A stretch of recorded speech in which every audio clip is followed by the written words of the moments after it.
Hi. After the failure of a military coup in July 1936, as well as an ensuing 3-year bloody civil war, General Francisco Franco Bahamonde defeated and deposed the Second Spanish Republic, thus becoming the sole iron-fist ruler of Spain for 37 uninterrupted years. So what were his exact personal ideological guidelines with which he led the country for that long? On the first place, Francoism is often directly linked to the authoritarian governments of the main Axis powers from the 1930s, since there was mutual aid exchange between the three during the conflict in question and later during World War II. However, this quick deliberation falls into error due to forgetting a very important detail. In the German and Italian cases, a political party managed to seize and secure power, which subsequently reshaped the military high command by rewarding the most devoted generals and setting aside those with more dubious intentions, or at least on paper. In the case of Spain, it was the other way around. The rebellious military faction that had won the national conflict imposed its viewpoints on the rest of the population at gunpoint, including to the remaining political and civilian associations not deemed as red by Franco himself. This involved the two main independent far-right paramilitary organizations from the country, both having actively fought for his cause. For the one side, there were the Carlists with their Reguete troops, a large countryside umbrella movement from the north which brought together traditionalists, ultra-Catholics, and supporters of the absolute monarchy.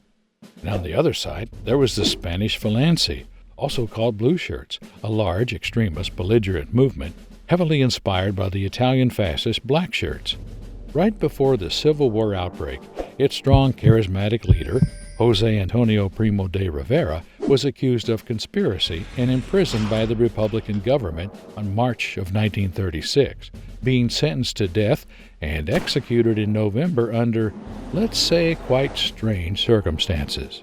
All this adding that years later, many hardcore Phalangists would die on the Leningrad front as Blue Division volunteers or return home severely scarred. And on top of that, other leaders who could rival Franco himself would be arrested again or exiled, and finally gave the dictator complete free rein to impose his will from 1939 onward. Okay, but that still makes him an all-time member of the fascist leader group, right?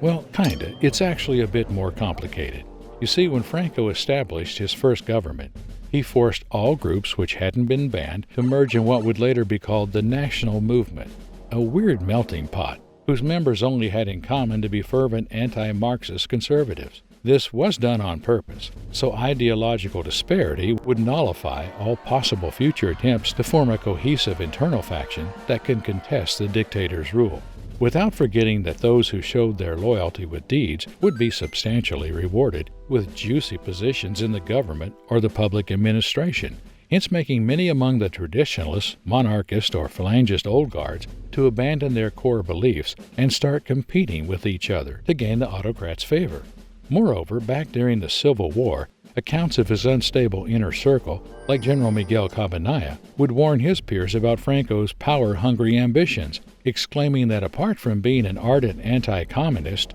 and anti-Mason Catholic, he would never serve to any real cause but to himself. Others would also point out that he was a cunning, cold, calculating, war-torn, solitary man who had executed some of his subordinates with his hands during his service time in Morocco and who had no real friends. And so he had no qualms about associating with or leaving someone aside if that would allow him to pursue his plans. This would be further exemplified in 1943 as the Second World War came to its turning point. The Allies pressured him to disband the aforementioned Spanish Volunteer Division, which he did without hesitation on October of the same year. During the Cold War, the dictator unsuccessfully tried to associate his administration with the West by extolling pro-Christian and anti-Soviet rhetoric to gain some legitimacy upon neighboring countries' eyes, a goal which was achieved by 1953 with both the formal recognition of the regime by the Catholic Church and the United States, becoming the latter one sealed in 1959 with President Eisenhower's visit to Spain, thus ending its international isolation since 1945.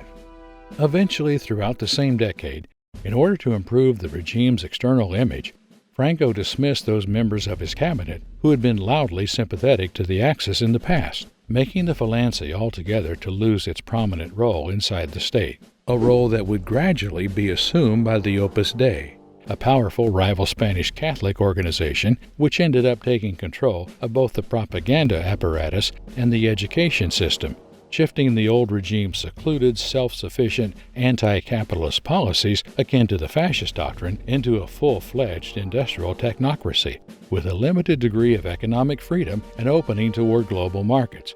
but never conceding an inch of rights nor personal freedom to their fellow citizens who lived within a police state, witnessing repression, torture, and the application of the death penalty until the peaceful death in bed of the dictator.